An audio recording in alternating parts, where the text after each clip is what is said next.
kemudian Bapak Rektor Universitas Arya Satya Deomuri atau Unadri Kupang, Bapak Paul Bataona. Selamat sore Pak, semoga sehat-sehat selalu. Melalui forum ini perlu kami sampaikan bahwa ini adalah EDD seri kelima yang telah dilakukan oleh Kaukus Timur Indonesia. Seri pertama kita juga lakukan secara daring sampai seri keempat, yaitu pertama dari Makassar, lalu kita pindah ke Papua, kemudian ke Maluku Utara dan Maluku, dan terakhir ini adalah seri kelima, seri untuk mendengar suara dari NTT. Kaukus ini hadir untuk mengingatkan pentingnya menjaga keseimbangan politik dan keadilan kawasan Indonesia, bahwa Indonesia itu terdiri dari 38 provinsi sekarang, dari Sabang sampai Merauke. Karena itu kesenjangan antar kawasan harus segera diatasi demi menjaga integritas bangsa. Dalam penataan pembangunan dan kontestasi politik serta pendistribusian kekuasaan, tokoh dan figur dari tim Indonesia kita harapkan dapat tempat dan perhatian yang proporsional dari pemerintah pusat, siapapun presidennya. Contohnya dalam hal distribusi kekuasaan, Kaukus juga memandang perlu pemerintah pusat untuk memberdayakan tokoh daerah. Dalam hal ini termasuk dari Nusa Tenggara Timur. Terlepas dari kasus yang menimpa salah satu tokoh dari kawasan dari Nusa Tenggara. Pada proses dan penunjukan pejabat gubernur atau bupati wali kota pada September-Oktober tahun ini, kita berharap pemerintah memberdayakan pejabat daerah. Kemudian perlu kami juga jelaskan bahwa fokus wilayah perjuangan Kaukus sendiri seperti namanya sebagai Kaukus Indonesia terdiri atas 22 provinsi, yaitu 6 provinsi di wilayah Papua, 2 provinsi di Maluku, 3 provinsi di Bali Nusra, yaitu Nusa Tenggara Timur, Nusa Tenggara Barat, dan Bali, 6 provinsi di Sulawesi, serta 5 provinsi di Kalimantan. Itulah kira-kira Pak Pejabat Wali Kota Kupang dan Rektor Unadri Kupang yang bisa kami jelaskan soal fokus perjuangan dari Kaukus Tim Indonesia ini. Dulu ada Kaukus Ramasuka, tapi pergerakannya agak melebar sedikit dari situ karena kita fokusnya ini adalah betul-betul perjuangan pada keseimbangan wilayah dan keadilan kawasan. Saya kira demikian Pak Penjabat Wali Kota Kupang dan Rektor Unadri Kupang. Terima kasih, mungkin saya kembalikan ke host. Assalamualaikum warahmatullahi wabarakatuh. Terima kasih Pak Uslimin. Juga ini sudah bergabung Dr. Hasrullah, beliau masih di Malaysia, di Kuala Lumpur. Nanti sebentar Pak Hasrullah akan bergabung dengan kita. Kita menuju ke Pak Wali Kota dulu, karena Pak Wali ini lagi ada acara. Pak Wali, mungkin bisa memberikan penjelasan terkait gimana sih kawasan di Nusa Tenggara Timur, kemampuan pemerintah selama ini, dan apa sih harapannya kemudian ini bisa kemudian menjadi aspirasi dari Nusa Tenggara Timur untuk disampaikan ke teman-teman di Kaukus Timur Indonesia. Kira-kira ada harapan apa buat teman-teman dari Kaukus Timur Indonesia? Pak Wali silakan. Karena Pak Wali ini lagi beraktivitas ini.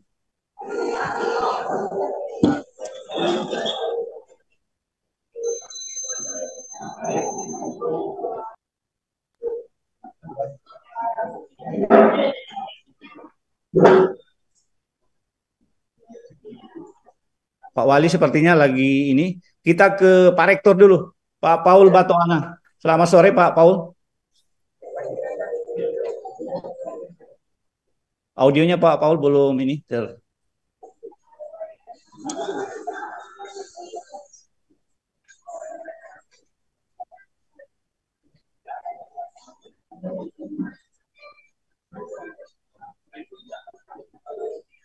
Pak Paul, Pak Rektor.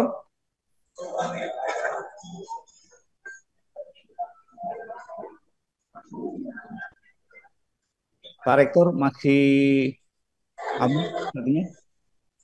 Audionya belum. Ya, Pak Rektor bisa mendengar suara saya? Masih belum terdengar Pak Rektor.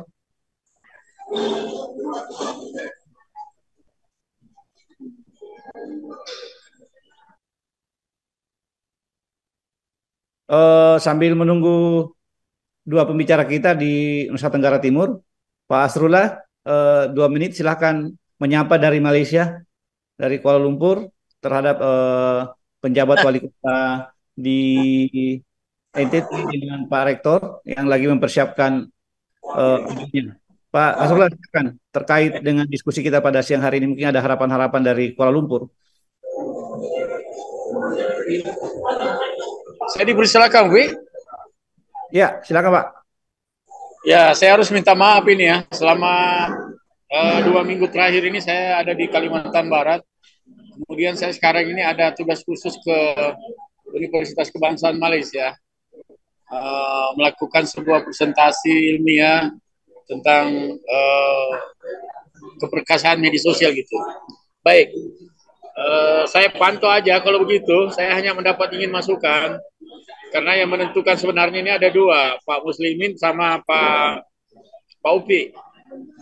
Ya kalau saya diminta pendapat saya, tetap seperti komitmen saya semula bahwa saya menganggap ini kita punya suara dari timur belum diperhatikan, terutama dalam penyusunan capres maupun wacapres ini. Jadi saya menganggap kita punya kerja ini harus ditingkatkan, kita punya nyali gitu, memberikan masukan kepada para penentu kebijakan, terutama para pemimpin Recording politik. in progress. Ya, halo. Ya, silakan. Gerakan ini harus bisa lebih dinaikkan tensinya gitu. Ya. Kemarin saya ketemu rektornya, salah satu rektor di Papua, di Kalimantan Barat. Ya, kalau kita tidak melakukan sebuah perlawanan, kayaknya kita ada tanda-tanda kita tidak mendapat kue politik dari penguasa yang ada sekarang ini gitu. Jadi saya mengharap teman-teman yang berdiskusi yang dari hari ini kalau tidak salah dari Maluku, barangkali kita harus menaikkan intensitas kita, menyampaikan aspirasi kita, perlunya keterwakilan di pemerintah pusat. Saya kira begitu, Bi. Ya, Ya. makasih Pak Asrullah. Mungkin Pak Rektor sudah bisa memonitor. Pak Rektor, bisa mendengar suara saya? Mungkin audionya Pak Asrullah tolong di unmute dulu. Di mute. Ya, makasih Pak Asrullah. Pak Rektor.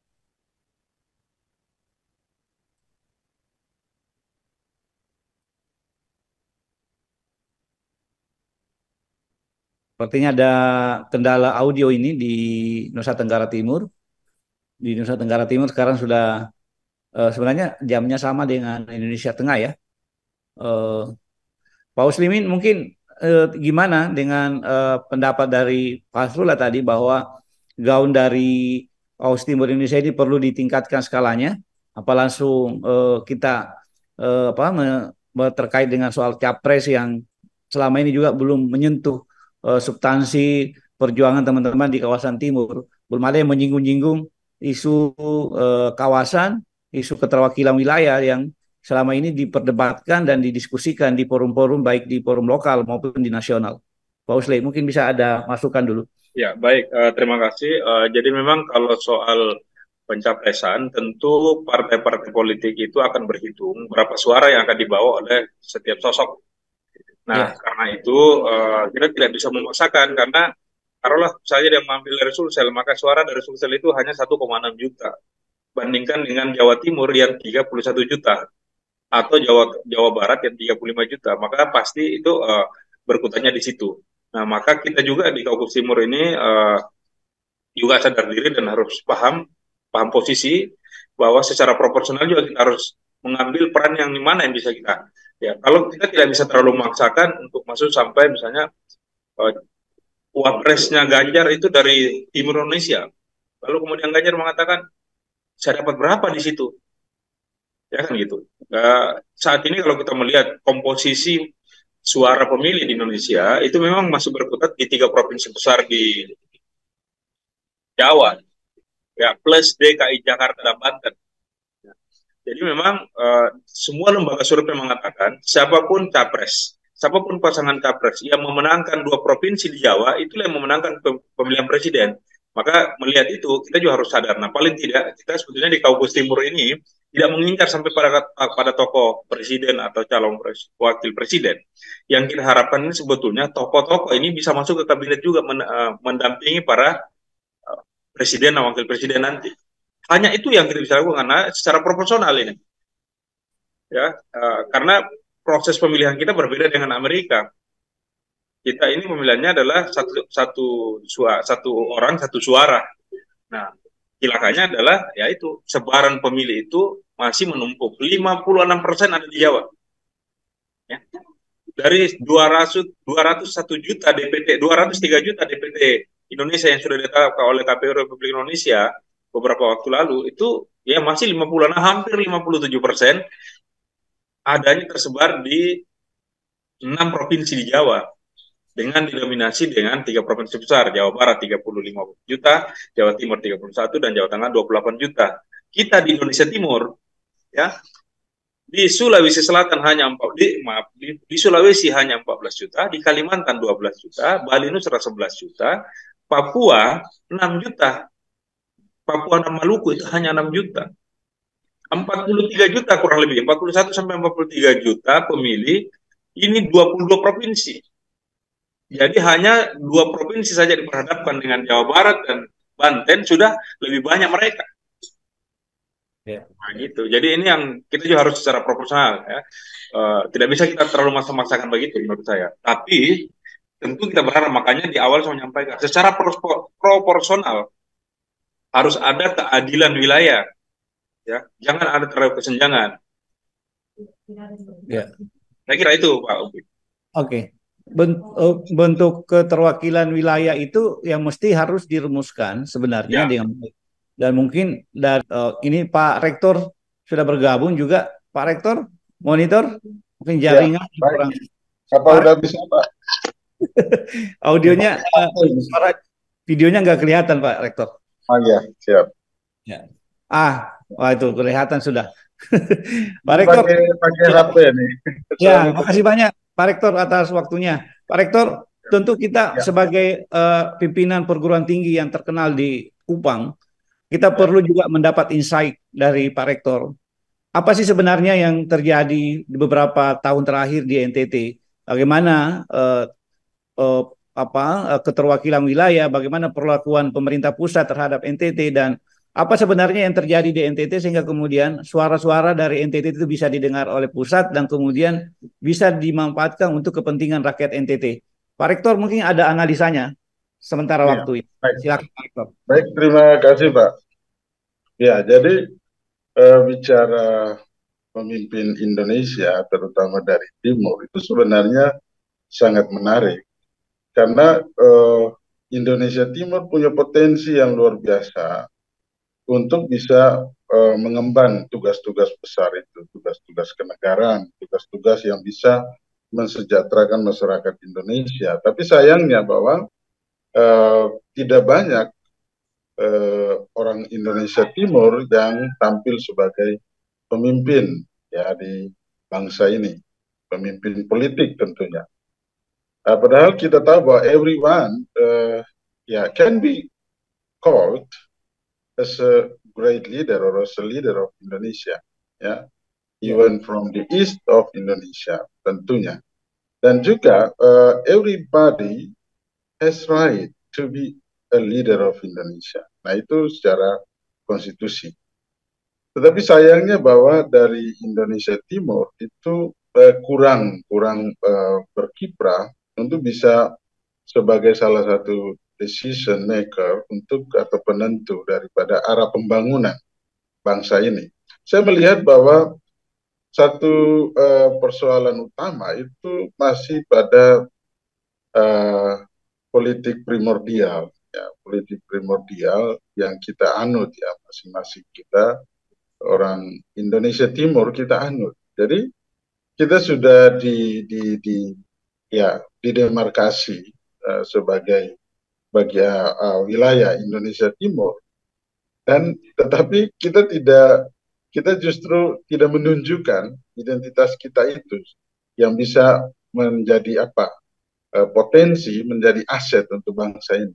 Malah kita ikut masuk di dalam, kita terperosok di dalam politik primordial. Jadi kita juga ikut-ikutan untuk melihat bahwa dia orang apa, ya, dia dari mana, ya.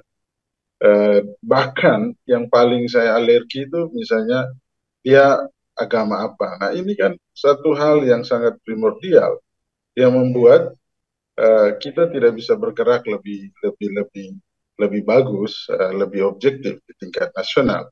Dan Tentunya kaitan dari politik primordial ini adalah bahwa kita akhirnya kurang kompak sebenarnya. Kita tidak saling support. Jadi Indonesia Timur itu kurang kompak, lalu tidak saling support di situ. Masing-masing berjuang sendiri, masing-masing masih menunjukkan individual record di tingkat nasional. Wah, saya bisa kok. Oh, yang dari Indonesia Timur saya yang mewakili. Saya yang akan jadi menteri.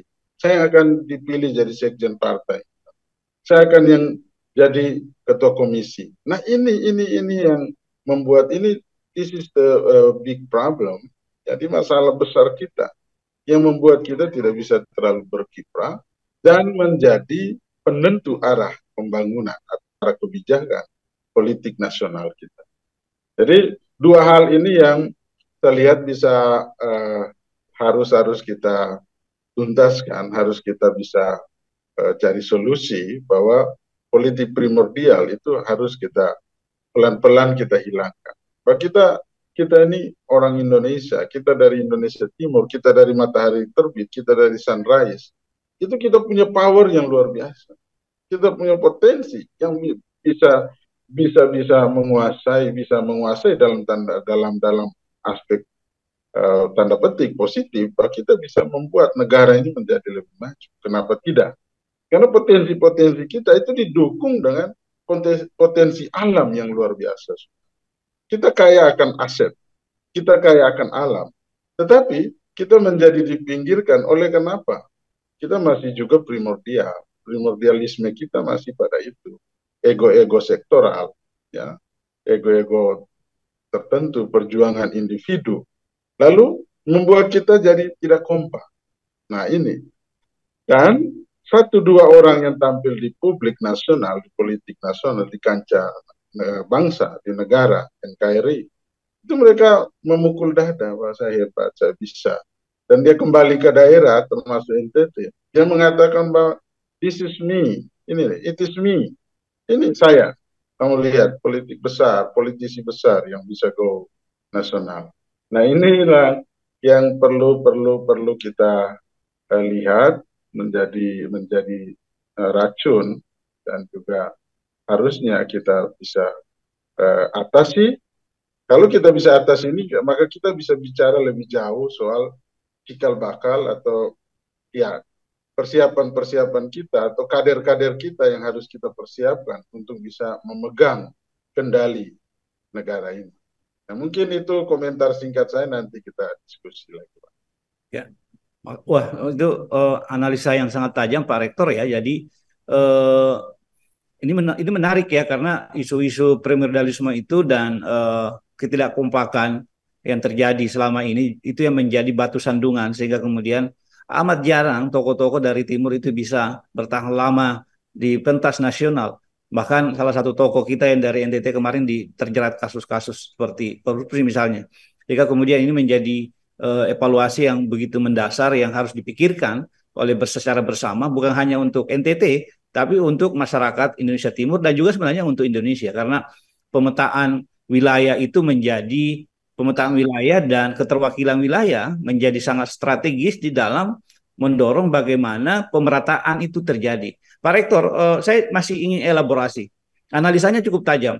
Apa yang mesti dilakukan oleh kita, orang dari Timur ini, terutama teman-teman di Kaukus Timur, di dalam meredam isu-isu primordialisme? Sehingga kemudian yang kedua juga bagaimana caranya agar orang-orang yang di Jakarta itu, orang-orang dari timur yang di Jakarta itu kemudian tidak merasa menunjukkan dirinya sendiri, memperjuangkan dirinya sendiri. Sehingga kemudian ini aspirasi yang betul-betul bisa dibawa ke arah yang lebih positif untuk kemajuan daerah. Mungkin Pak Rektor ada semacam usulan atau apa yang bisa dicatat oleh teman-teman di Kaukus Timur Indonesia. Ya, baik. Terima kasih. Jadi yang perlu kita lakukan ya, tugas berat atau pekerjaan rumah buat kita, terutama dalam ya output atau luaran daripada FGD seri 5 ini. Yang pertama adalah kita ya harus membangun saling support, itu saya kira. Jadi saling support di dalam politik, saling support di dalam kepemimpinan politik. Nah ini sangat penting. Sehingga tidak apa istilahnya dari level kecil itu kita sudah tidak boleh lagi untuk saling menjatuhkan, saling tidak dukung. Kalau Ya, ketika dari level kecil, misalnya di legislatif daerah sudah saling tidak saling dukung itu sangat kental. Nah ini akan berpengaruh sampai di tingkat nasional. Karena orang yang sama ketika dia go to regency, go to province, dia pasti go to nasional. Dia akan pergi ke nasional dan dia bawa pola yang sama untuk tidak saling support. Dia pergi sendirian. Nah, ya, jadi satu tugas berat kita adalah bagaimana kita harus bisa membawa masyarakat Indonesia Timur, terutama orang-orang yang punya passion dalam politik, itu untuk bisa harus saling mendukung. Terlepas dari perbedaan-perbedaan pendapat politik itu biasa, tapi bahwa kita harus saling mendukung, karena dengan saling mendukung karir politik itu, ya kita bisa bawa aspirasi yang lebih besar dari Indonesia Timur untuk tentunya untuk Indonesia secara lebih global, secara nasional. Jadi itu saling dukung itu sangat penting ya. Yang pertama yang saya harus katakan di sini. Hal yang kedua yang juga perlu kita perjuangkan itu adalah soal human capital ya, human capital orientation atau human capital mission. Jadi eh, orientasi atau misi politik kita itu harus berbasis pada modal manusia. Nah ini sangat penting. Jadi kita bangun modal manusia ini yang akan bisa melahirkan pemimpin-pemimpin tokoh-tokoh nasional ke depan dari timur. Dan itu sulit untuk dia bisa bergerak turun, bahkan bergerak naik ada. Jadi human capital ini yang perlu kita bangun dengan pendidikan-pendidikan politik yang baik, ya. Nah kita di ya ruang akademisi, di ruang akademik, kita di dunia kampus, kita selalu mendorong ini. Saya selalu katakan di setiap ada kegiatan organisasi mahasiswa, Ormawa, itu saya selalu katakan soal ini. Human capital itu justru menjadi basic point untuk kita bisa bangun apa saja termasuk politik. Nah, ini yang sangat perlu untuk kita bisa lihat sehingga perjuangan kita bersama ini bisa dilihat oleh di kancah nasional dan oleh teman-teman kita dari barat bahwa orang Indonesia Timur itu sangat-sangat bagus di situ. Nah, ini yang mungkin saya sampaikan sementara. oke. Terima kasih Pak Rektor. Pak Rektor, tahan sementara ya, kita akan mendengar perspektif teman-teman dari eh, ini para penggiat media di NTT. Eh, Bang Jonseo sudah bisa bergabung? Oke.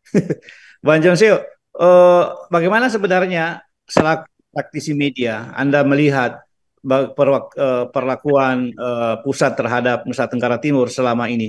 Apa yang terjadi dan kemudian eh, kondisi objektif yang teman-teman amati di sana, kira-kira apa sih yang harus dilakukan oleh teman-teman, oleh masyarakat di NTT agar dia bisa meningkatkan taraf hidupnya, agar dia bisa mendapatkan perlakuan yang fair dari pemerintah pusat.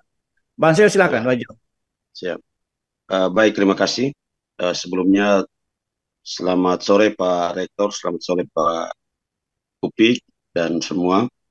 Jadi mungkin menyambung dari pertanyaan itu, mungkin saya agak sedikit, saya setuju dengan pernyataan Pak Rektor tadi bahwa politik identitas atau politik primordial itu mungkin itu yang harus dihapus terlebih dahulu.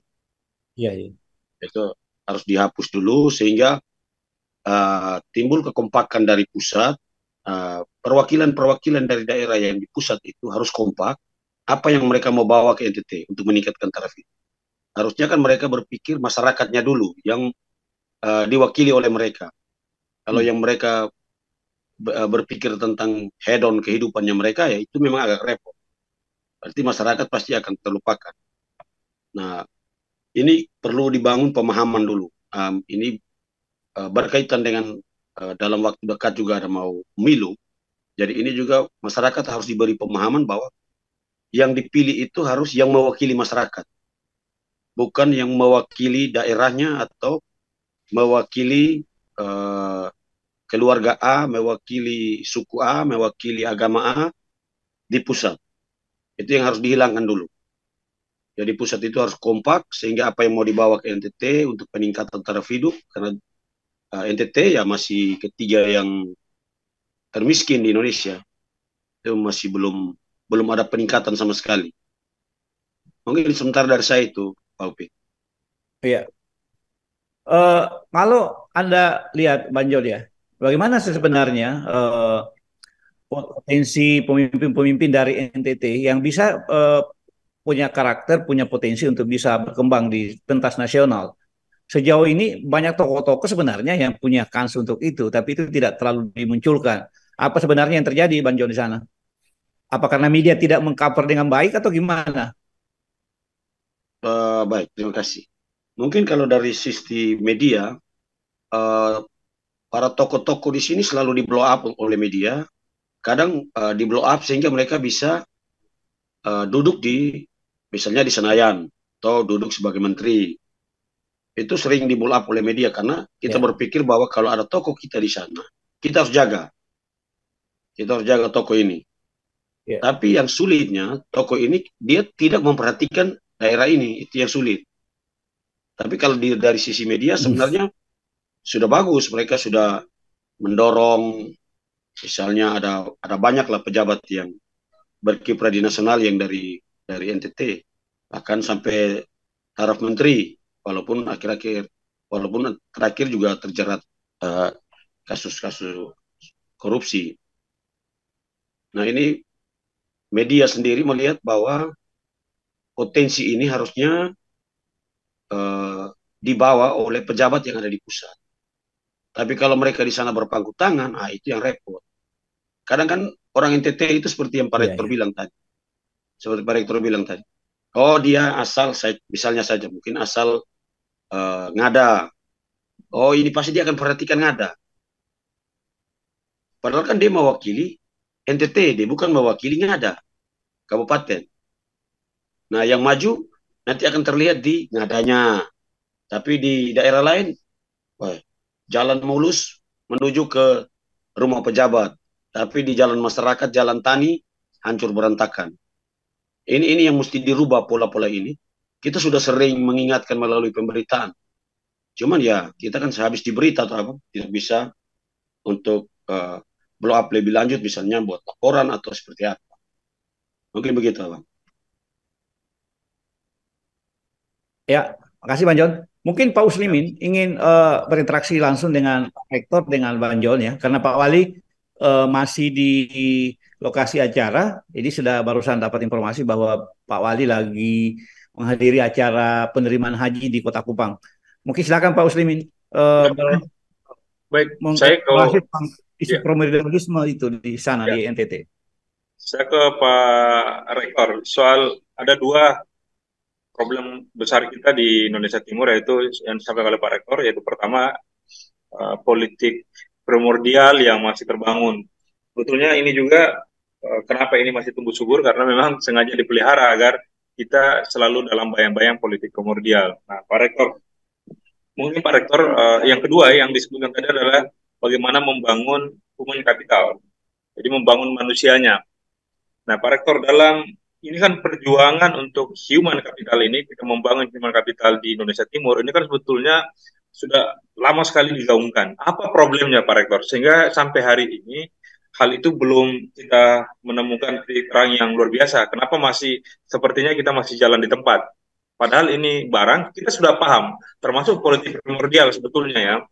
Eh, Politik primordial ini bagaimana gara-gara pemikiran primordial kita berkali-kali uh, warnanya jalan di tempat atau bahkan jalan mundur di Sulawesi Tengah, kemudian di Maluku, dan seterusnya. Ini tanpa disadari. Nah, apakah Pak Rektor tidak melihat bahwa ini sesungguhnya memang ada desain dari tempat lain agar politik primordial ini tetap tumbuh subur, termasuk human capital ini tidak jalan dengan baik, Pak Rektor?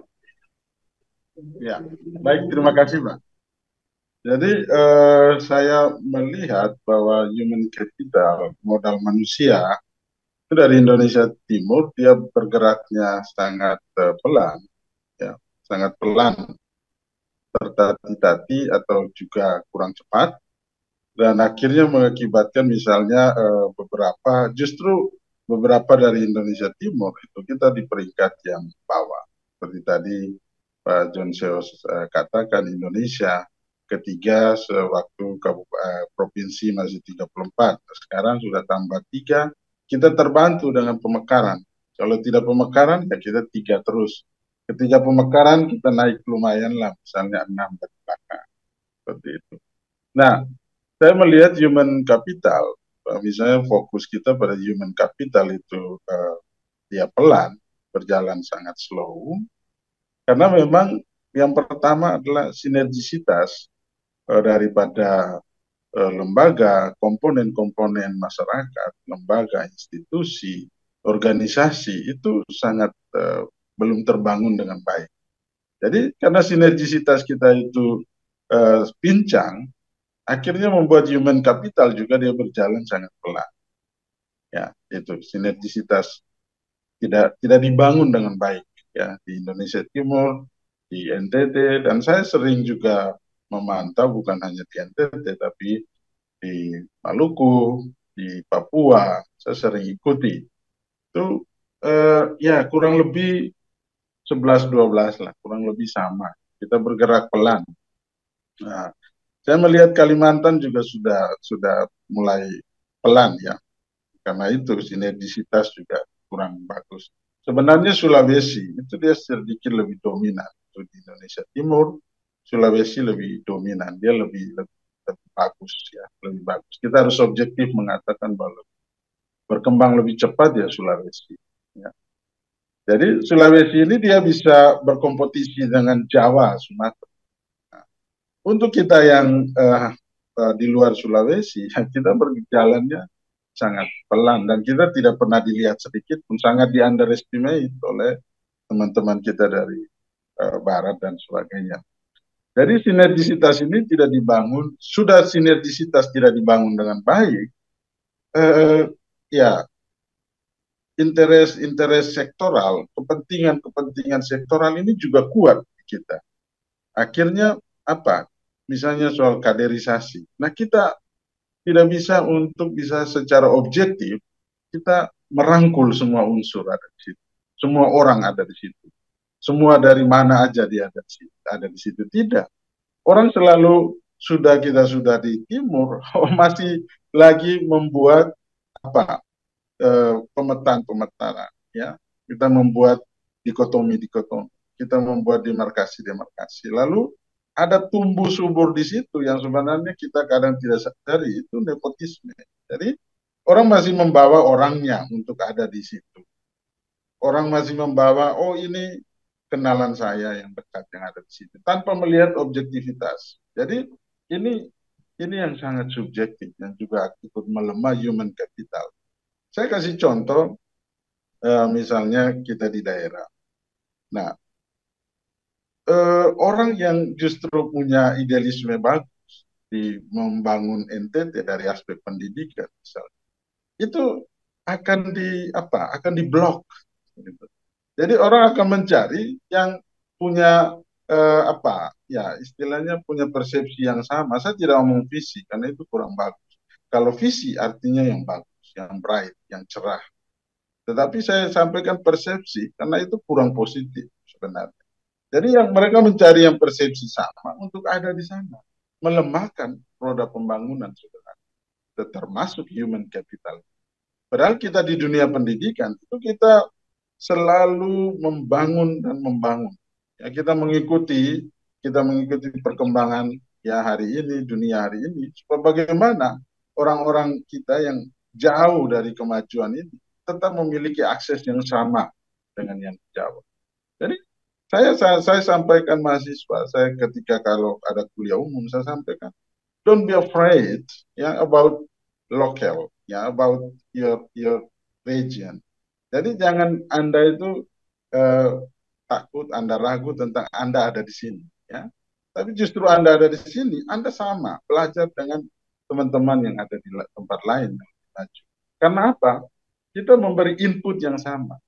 Apalagi akses juga kurang lebih kita perkuat, ya. Jadi dulu yang benar-benar itu aksesnya sangat terbatas, nah sekarang kita sudah memiliki open access.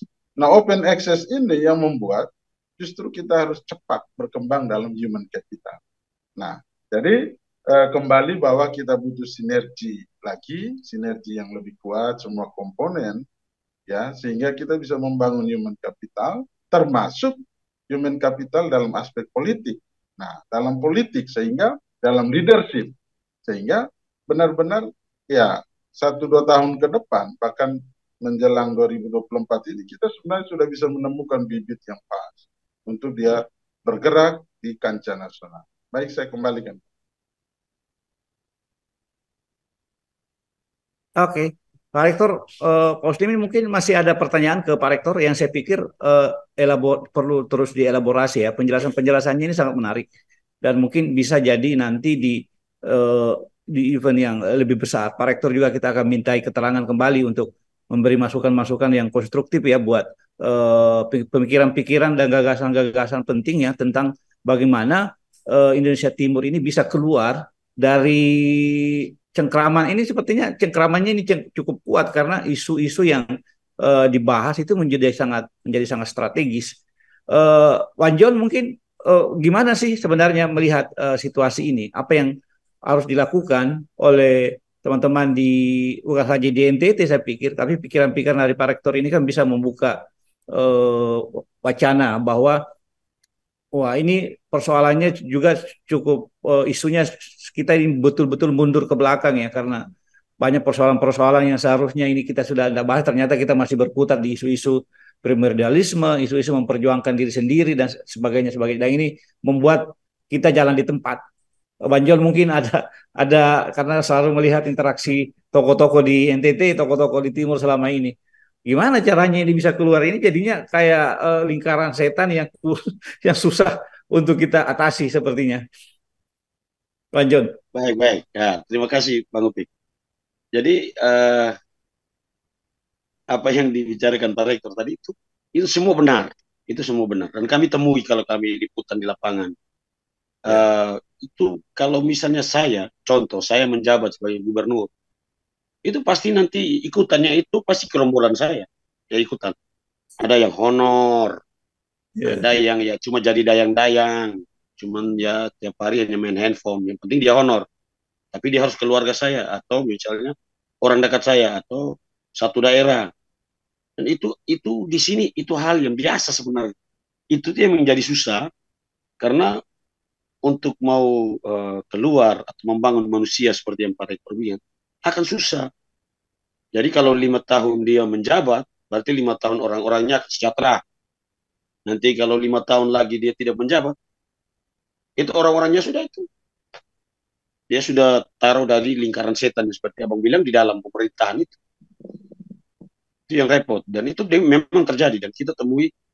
Tapi kan kita dari sisi jurnalis itu, kalau kita mau menulis soal itu terakhir bahwa kita nanti disebut sara.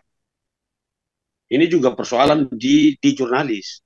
Kalau kita menulis, wah Anda sara nih, ini Anda sara, ya itu ya repot lagi. Jadi kadang kita melihat, tapi kita tidak bisa berbuat apa-apa. Halo? Ya, ya. Kita tidak bisa berbuat apa-apa. Akhirnya ya kita lebih pada mendorong supaya menulis soal pembangunan yang belum, misalnya stunting ini masih menjadi masalah nasional nomor 1 secara nasional. Akhirnya terpaksa kita dorongnya segitu. Kenapa kasih masuk banyak tenaga honor, sedangkan November ini mereka sudah harus selesai, tidak ada lagi tenaga honor. Kenapa dana itu tidak ke stunting? Dana stunting 10M, 8M-nya untuk rapat koordinasi, studi banding dan segala macam, 2M-nya beli susu, gula, makanan tambahan untuk anak-anak. Ini kan repot juga, Bang. Ya. Jadi mau bagaimana ini saya mau tadi saya lupa tadi. Ya, siap. soal-soal sektoral tadi yang kita sampaikan, misalnya Pak John Seo sampaikan soal dia politisi yang mewakili dari kabupaten ini atau dapil ini ya. Nah, saya pernah kritisi dan akhirnya ada respon baik lah. Itu Pak Ansi Lema. Jadi saya lihat setelah beliau setahun berjalan sebagai anggota DPR RI, itu beliau banyak memberi support ke dapilnya. Jadi traktor, hand traktor, traktor-traktor yang lebih bagus, dan bantuan-bantuan lainnya itu di dapilnya. Makanya saya kritisi di Facebook ketika posting timnya itu banyak posting, saya masuk inbox. Saya bilang, saya kira panggil Pak Ansi ini kan anggota DPR RI, anggota DPR RI, Dapil Nusa Tenggara Timur. Saya bilang mewakili Nusa Tenggara Timur. Nah, mestinya perjuangannya itu perjuangan untuk mensejahterakan masyarakat Nusa Tenggara Timur, bukan masyarakat sektoral Nusa Tenggara Timur, dapil beliaunya. Tolonglah, kalau bisa perhatikan juga yang di luar dapil. Itu baru Anda dikatakan sebagai seorang yang mewakili Nusa Tenggara Timur, bukan mewakili dapil satu atau dapil dua. Akhirnya saya lihat ada respon, sudah ada distribusi juga ke dapil yang satu seperti itu.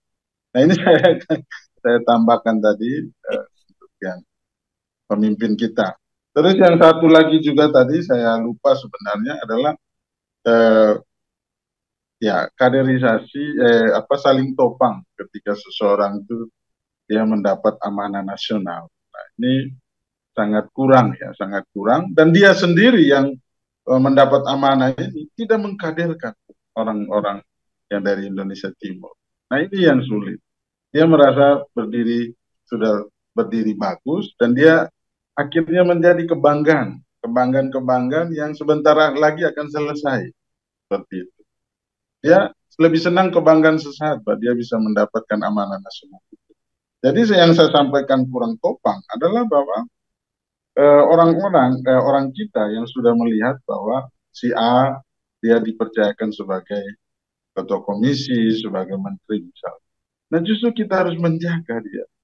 Kita jangan membebankan dia untuk jatuh ke dalam perangkap korupsi atau KKN misalnya. Nah, ini yang sangat kurang. Mestinya kita justru memberikan masukan yang konstruktif, yang positif, yang menjaga dia bahwa ya kita melihat dana banyak di situ ya Pak Menteri atau Pak Ketua Komisi, ya perlu waspadalah kalau bisa ya harus mengikuti juknis, regulasi dan sebagainya. Nah, ini kurang. Malah orang ikut juga memberi WhatsApp atau pesan-pesan yang ya kalau bisa dia mendapatkan sesuatu. Nah, ini yang kurang topang dari kita. Akhirnya tokoh itu sebentar lagi juga dia akan hilang ya dari kancah nasional. Demikian juga soal kaderisasi atau pengkaderan. Ketika dia sudah di sana, dia tidak mengkaderkan orang-orang yang bisa 5 tahun berikut dia bisa backup, ya dia bisa ada di tempat itu untuk membackup Indonesia Timur. Nah, ini sangat kurang. Dia tetap di situ sampai dia tua, Pak. Ada dari kita NTT itu sampai sudah puluhan tahun anggota DPR. Nah, ini saya rasa sangat aneh. Jadi dia itu membangun dinasti untuk dirinya. Sangat prihatin saya. Ada anggota DPR RI yang sudah 20 atau 25 tahun sebagai anggota DPR RI. Saya bilang, memangnya kantor di Senayan itu miliknya ya? Atau saya bahkan agak sedikit ekstrim, sama nenek moyangnya punya mungkin. Mestinya diestafetkan, mestinya dikaderkan ke toko lain. Lihat toko-toko muda yang bagus, ya sudah dampingi dia. Dampingi dia. Bilang saya cukup lah, harta saya sudah cukup lah. Sampai 7 turunan dah habis. Ya ini Pak, saya lihat Pak punya potensi ya, saya kaderkan ya. Saya siapkan sumber daya, misalnya keuangan, saya bantulah, saya support. Tapi Pak sumber daya soal kualitas diri Pak yang urus ya. Jangan sampai Pak baru 1 tahun sudah digelandang ke KPK. Nah, ini yang harus. Nah, ini tidak, semakin senang di tempat itu, bahkan membangun menara politik yang lebih. Nah, ini kelemahan kita Indonesia Timur. Ini politisi di NTT ini kan orang yang sama, Pak. Jadi kalau ketika ini mau 2024 tahun depan, itu saya sudah banyak gitu, saya sudah banyak bangun diskusi orang bilang, ya palingan orang itu pemain baru ya silakan kerja keras. Nah ini kan tidak bagus. Bahkan salah satu lagi sekarang yang current issue dan juga bahkan menjadi fenomena yang kurang bagus.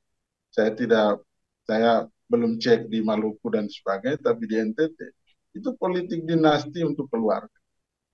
Ada satu rumah itu bapaknya di eksekutif, ya suami di eksekutif, istrinya di legislatif, anaknya sekarang masuk di legislatif, calon legislatif. Ini mau dibawa kemana NTT ini, saya bilang. Mau dibawa kemana negara ini kalau satu rumah itu semua duduk di sana.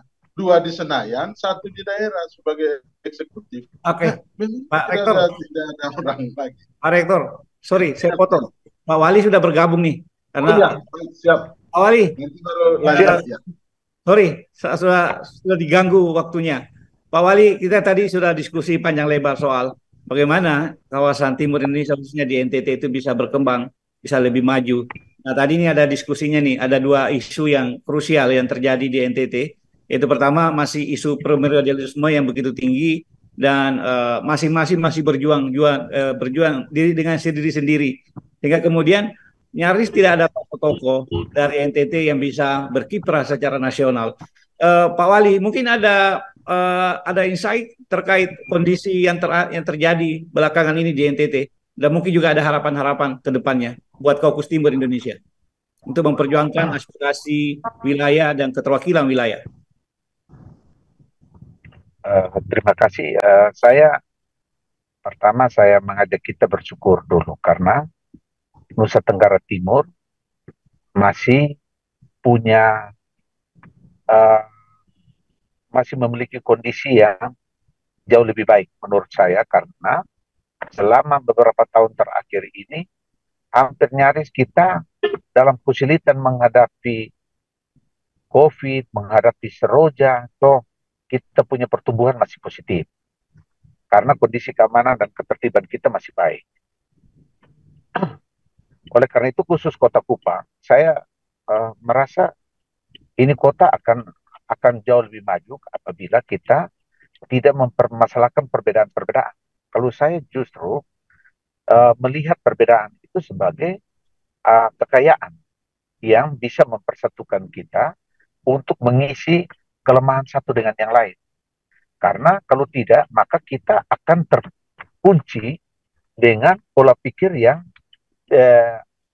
membangun persepsi perbedaan itu menjadi sesuatu penghalang.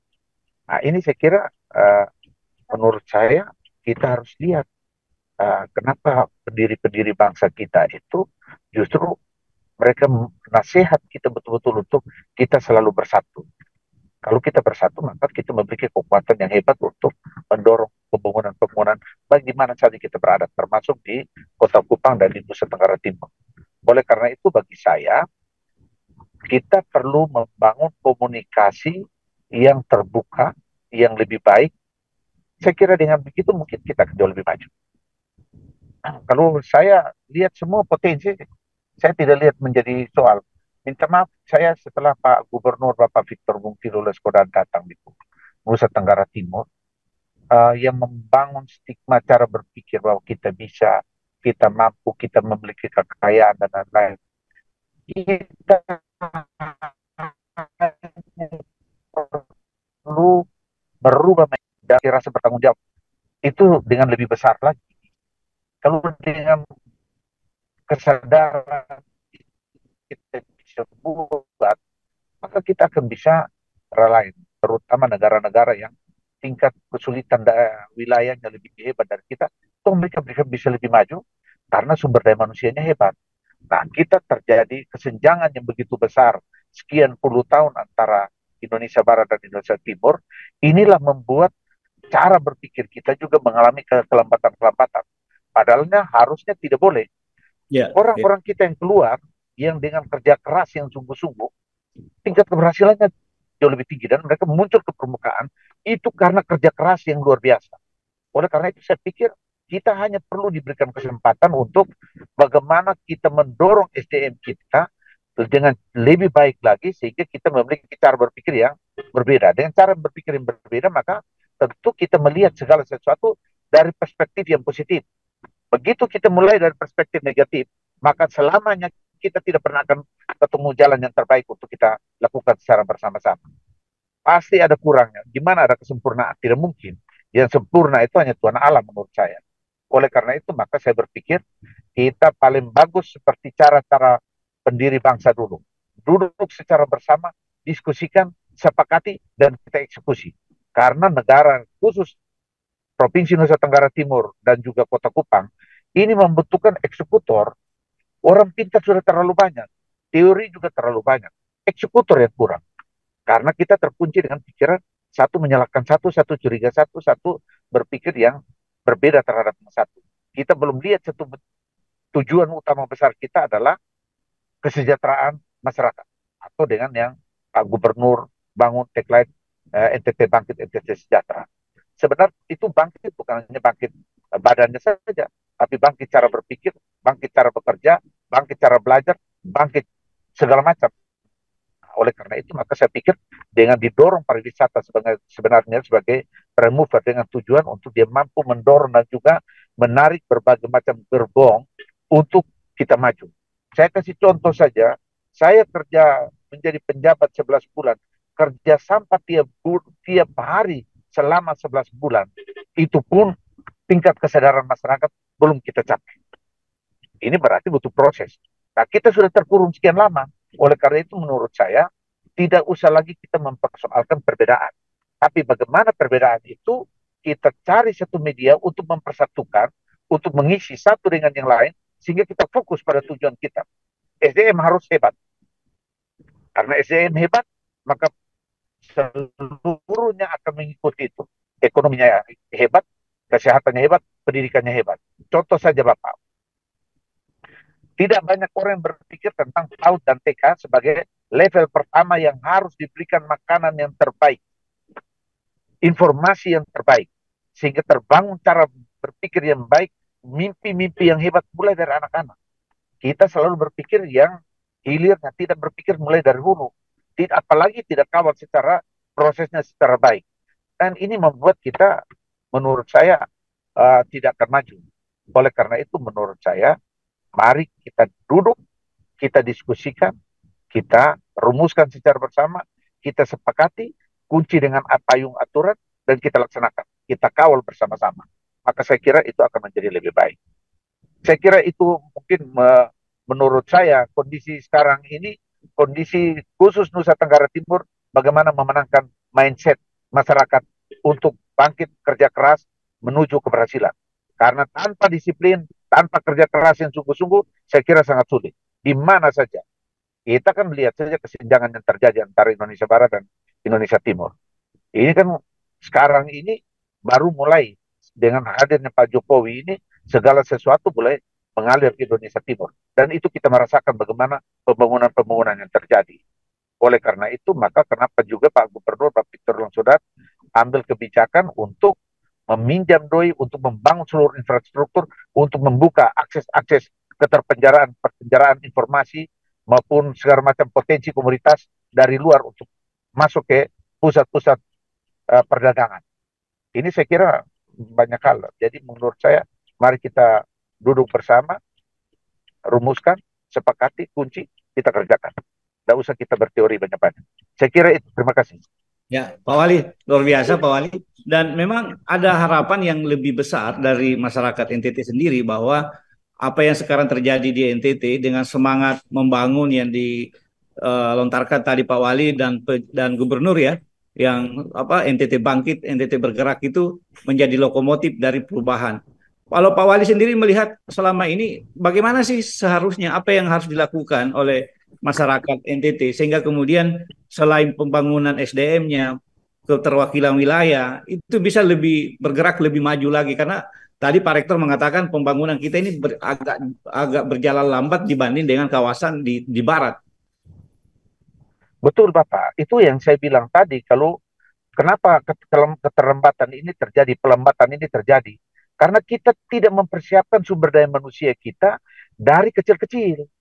Ya. Kalau saya sekarang Bapak izin, saya di Kota Kupang, saya lagi dorong PAUD, TK, SD, SMP itu 5 hal. Pertama, disiplin, 2 kebersihan, 3 matematika, 4 sains, 5 bahasa Inggris. Ini hal yang menurut saya penting. Terus selanjutnya juga kita harus membangun numerasi dan literasi yang kuat dari basic kita. Ini membuat kita terlambat. Coba bayangkan saja Bapak, yang mau lanjutkan S2, S3, mereka menghadapi kesulitan bahasa Inggris dengan TOEFL segala macam. Kenapa? Karena kita tidak persiapkan. Sementara di bagian barat sana, mereka memiliki fasilitas yang oke, kemajuan-kemajuan yang oke, perguruan tinggi yang juga berpihak kepada peningkatan sumber daya manusia di sana. Kita tidak. Harusnya kita mulai kunci dari tingkat yang paling dasar itu. Begitu kita kunci di tingkat paling dasar, dia masuk di sekolah menengah, sekolah masuk perguruan tinggi, itu dia sudah fokus orientasi dia mau jadi apa. Begitu. Ini tidak kita menangkan. Kalau kita tidak menangkan, karena begini, membangun itu tetap bangun apa saja manusia yang melakukan. Manusia yang melakukan. Kalau manusia yang melakukan, maka kita harus mempersiapkan manusianya. Ya, betul. Kalau Jadi Jepang, lihat coba Jepang ketika dibom oleh Amerika, itu Kaisar Hirohito tanya berapa guru yang masih hidup. Karena dengan guru maksudnya kan mengarahkan sumber daya manusia. Tanya bukan berapa panglima perang atau berapa anggota kerajaan yang hidup, tapi berapa banyak guru yang hidup. Dan buktinya sekarang mereka bisa begitu hebat. Karena SDM yang diperhatikan. Coba lihat China. Dia push betul-betul sumber daya manusia. Oleh karena itu menurut saya, sumber daya manusia kita yang kita harus persiapkan. Dari level yang paling bawah. Baik gereja, masjid, dan luga, pura, wihara, segala macam, kelenteng. Itu semua harus menyatu perguruan tinggi, pemerintah, tokoh agama, tokoh masyarakat, semua bergerak masyarakat. Kita akan cepat. Tapi menurut saya, mulai dari mindsetnya duluan. Kita memenangkan mindsetnya. Kalau tidak bisa. Ini akan lambat. Oleh karena itu maka saya dorong betul-betul Pak Gubernur, saya sebenarnya Bapak yang saya lakukan, semua pikiran-pikiran Pak Gubernur itu saya catat dan saya dorong. Dan betul Bapak, coba bayangkan saja SD negeri, SD Gemit, itu tidak tahu, gurunya tidak tahu mau bawa di sekolah kemana. Dan ini bahaya. Oleh karena itu maka kalau kita mau sumber daya manusia kita hebat, maka kita harus berikan ruang untuk peningkatan SDM, khusus perubahan mindset. Ya, Pak Wali, saya mencatat dan berhasil mendapat kuncinya bahwa salah satu cara agar NTT dan kawasan timur itu bisa maju dan berkembang adalah human capital. Human capital. Ya, penggunaan sumber daya manusia dari dini yang kemudian bisa menjadi alat untuk bagaimana kita bisa berkembang, bisa berjuang bersama-sama. Kita sudah sesi di akhir nih, sudah sesi akhir. Mungkin sebelum kita tutup, saya ingin ke Pak Uslimin dulu tentang apa harapannya ke Pak Wali selaku Ketua Kaukus Timur Indonesia. Mungkin Pak Wali bisa kita panggil lagi nanti diskusi di lain waktu. Pak Uslimin, silakan. Harapan saya, pemerintah pusat harus segera memberikan perhatian peningkatan SDM, seluruh sumber daya manusia yang berkualitas, dorong kepada Indonesia Timur supaya bisa membangun Indonesia Timur dengan lebih cepat. Karena kita bukan tidak bisa, kita belum dapat kesempatan yang lebih lama dan lebih luas seperti yang didapat oleh saudara-saudara kita di Indonesia Barat. Saya kira dengan kebijakan pemerintah pusat mengarah kepada timur, maka timur juga akan berkembang, maka mungkin juga sangat lebih cepat. Dan juga kita harus menjadi orang-orang yang membuka diri sehingga mendapat input yang luar biasa untuk bisa meningkatkan kualitas sumber daya manusia kita. Saya kira itu. Terima kasih. Ya, terima kasih banyak Pak Wali.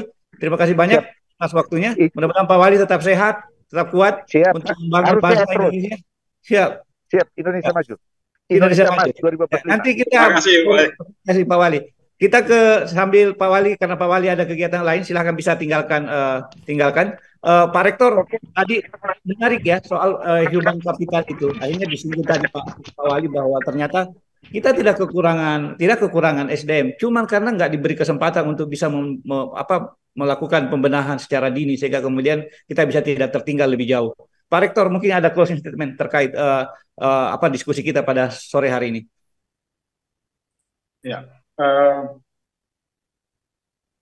menurut saya atau hemat saya sangat menarik ya diskusi kita seperti ini ya, fokus group discussion itu sangat bagus ya, membantu bagaimana kita menyatukan ya ide-ide kita, grand design dari timur ya, kita perlu ada grand design dari timur untuk Indonesia. Ya.